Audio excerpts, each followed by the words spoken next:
Right, so we're going to touch on a hot topic of discussion in the industry at the moment. Is Airbnb still worth it in 2025?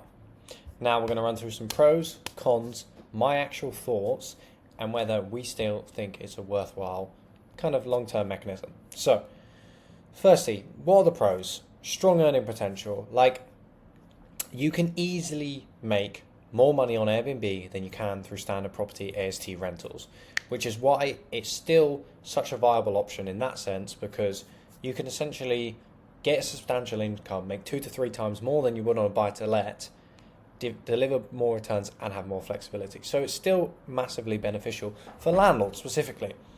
We'll talk a bit more and we'll break down kind of rent to rent Airbnb management as well, and whether those are still worth getting into. So, two, flexible. It's so flexible. You can do midterm stays, you can do short-term stays, whatever it is. 30 days. If you do midterm stays, you have less turnovers, less guest hassle, and you're basically running a buy-to-let on steroids. Yes, it's harder to potentially capitalize and always have those bookings, but it's still probably, even if you have 1 month with it and 1 month without, you're still probably going to be left in a situation where you are essentially making more money than you would on a buy-to-let. It gives you more rights as a landlord, all that kind of stuff.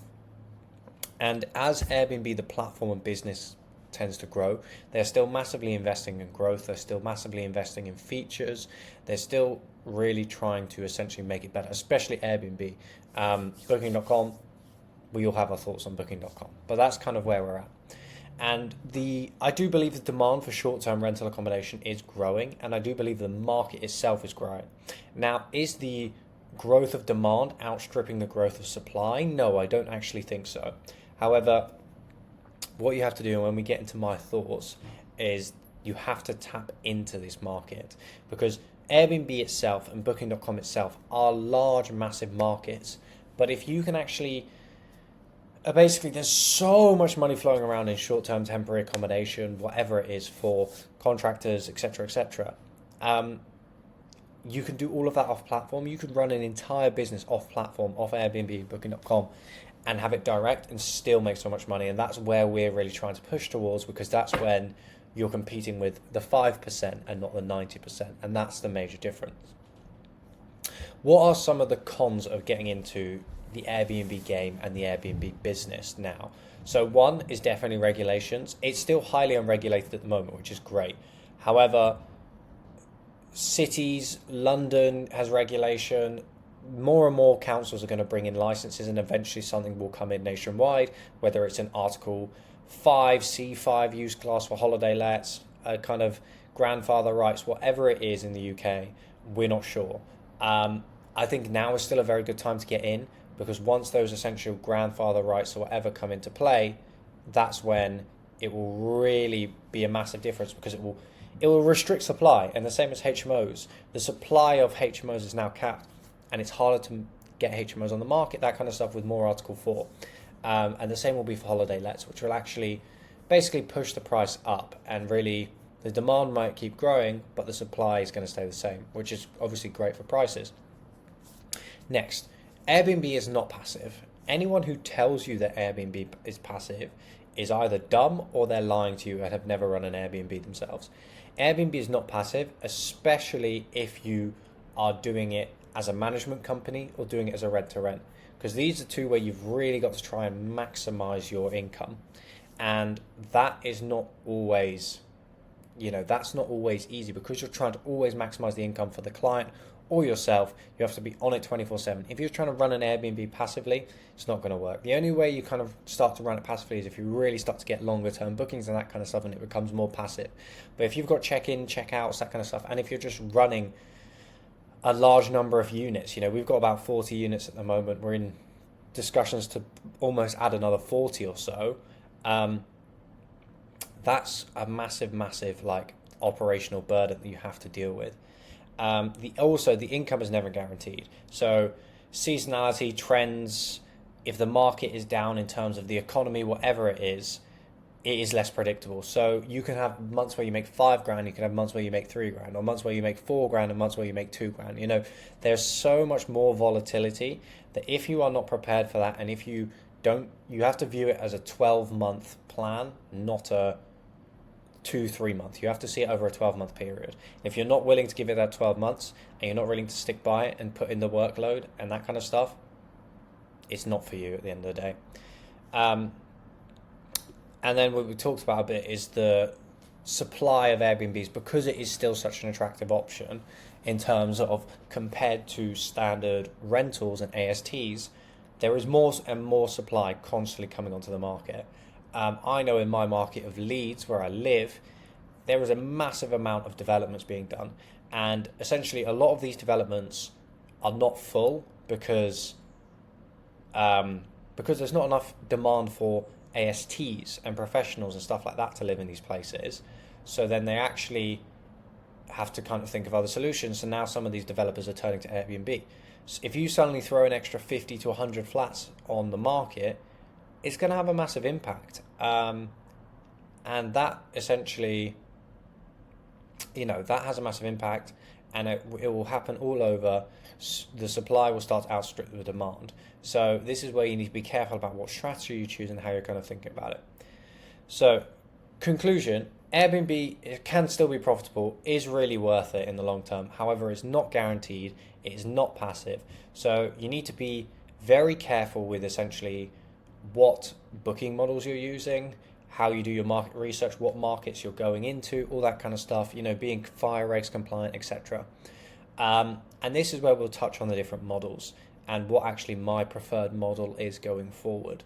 For someone who's purely looking at this from a business perspective and trying to start a business to generate income for themselves, not an investment perspective. If I was a landlord buying property, my exit would always be service accommodation, because it's so much better in terms of rights, regulations, flexibility, income compared to ASTs. I really don't see the difference, especially if you get a management company in place. Even if you've got the same income as an AST, the fact that you have more flexibility with what you do with your property, who's in your property, that kind of stuff, ID checks, deposits, whatever, and the likelihood that your income's going to be higher, I would still put a management company in place as a landlord, and move your properties over to a service accommodation versus AST. Now, from a business perspective, if you're looking to do rent-to-rent or Airbnb management, let's talk about the differences. So rent-to-rent is great. Low capital, fast cash flow. One of the advantages it has over Airbnb management is essentially you have full control of the operations. You decide pricing, guests, systems, everything. You can scale without ownerships. You can always add more units. You don't have to put down massive deposits, no mortgages, and it gives you the flexibility. If you're running a lease contract, you can pull out after 6 months. You're not tied down to that property for a year, 2 years, 10 years, if you like, just like you had bought it. However, it comes with some disadvantages as well.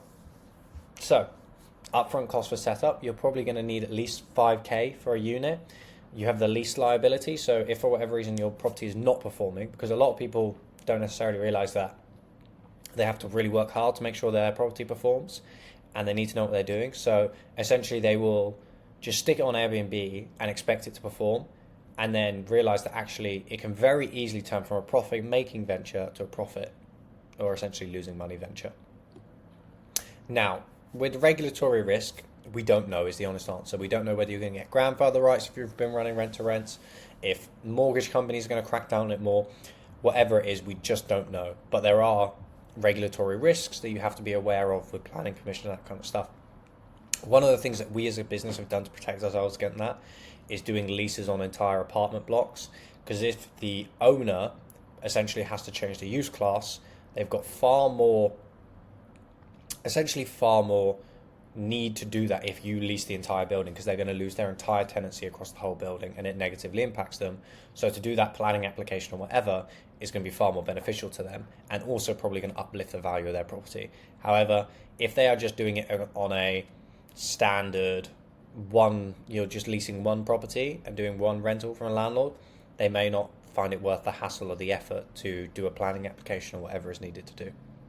So there you go. Now, Airbnb management. For those of you who aren't aware, a rent-to-rent model is where you rent the property off the landlord and rent it out again on Airbnb.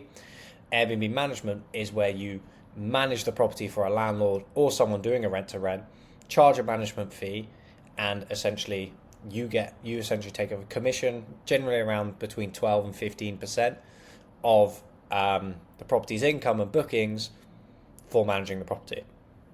So what is great about this is it's even more scalable than the rent-to-rent model. You have no upfront costs, no rent or mortgage obligations. You do get recurring income. However, your income, you're working on a commission basis. You're not working on, rent to rent, for example, on a flat that's got £1,000 rent and you make £2,000. You make £1,000 in the middle. Brilliant.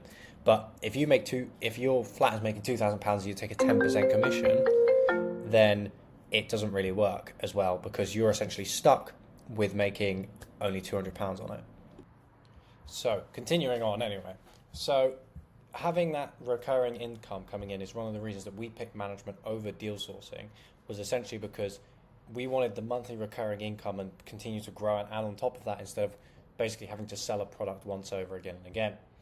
No risk, even more scalable than rent to rent, because you put no capital down, and landlords understand the model. So as more landlords move into the short-term rental market, they understand the property management model very well compared to the rent-to-rent model. So it's very easy for them to understand and do, and you'll get essentially your supply of clients is just growing and growing because more landlords are moving into the short-term rental market.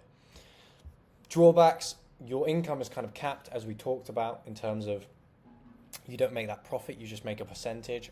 But if you get properties like in London, or really high spec properties where they generate a really large amount of revenue, it's worth it, and that you don't have to essentially put any of the capital down.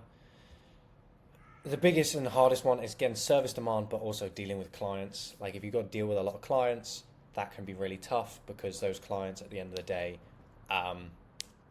they have expectations, and if expectations aren't met, so you need to set expectations very clearly, and anyone who's been in a client-based business knows how hard that can be.